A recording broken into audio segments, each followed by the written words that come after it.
This is All India Radio. The news read by Abhishek Kumar. Prime Minister Narendra Modi will address 74th session of the UN General Assembly in New York this evening. The proceedings of the UN will begin at 6:30 p.m. Indian Standard Time. Prime Minister Modi is likely to address the session between 8 to 9 p.m. Indian Standard Time.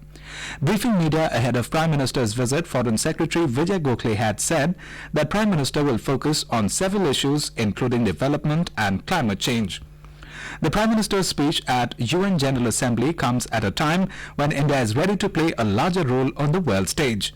India has made significant improvements in almost all international rankings and indices.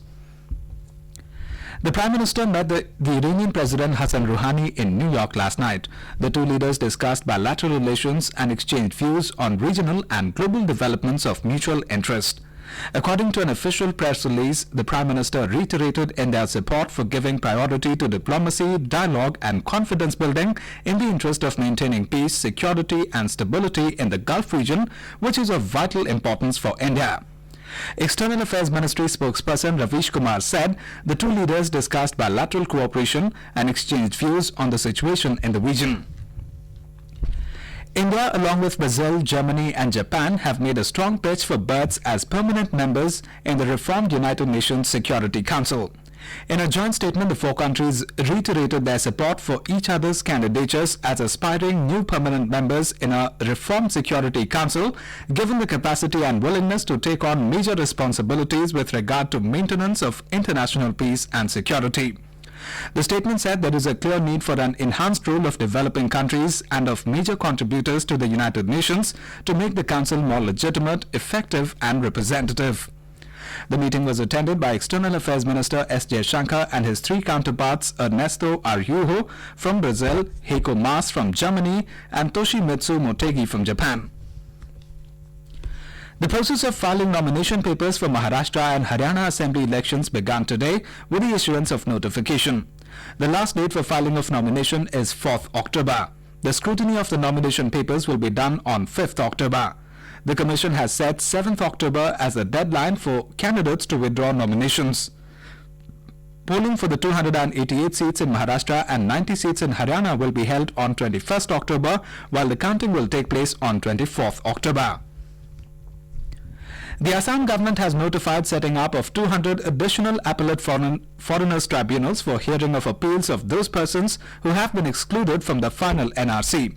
They will be set up in the districts of the state, which already have 100 foreigners tribunals. 19 lakh people were excluded from the final NRC in Assam, published on 31st of August. The excluded people could challenge their exclusion in the foreigners tribunals. Bihar is witnessing rainfall throughout the state today. Met Department has predicted extremely heavy rainfall in 19 districts, including Darbhanga, Muzaffarpur and Samastipur. A red alert has been issued in view of heavy rain. In Uttar Pradesh, people are reeling under the heavy and continuous rains from last few days and normal life disrupted badly in many parts of state.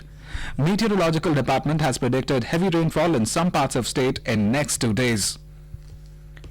Today is World Tourism Day. It is being celebrated since 1980 on 27 September, the day in which the statutes of the World Tourism Organizations UNWTO entered into force.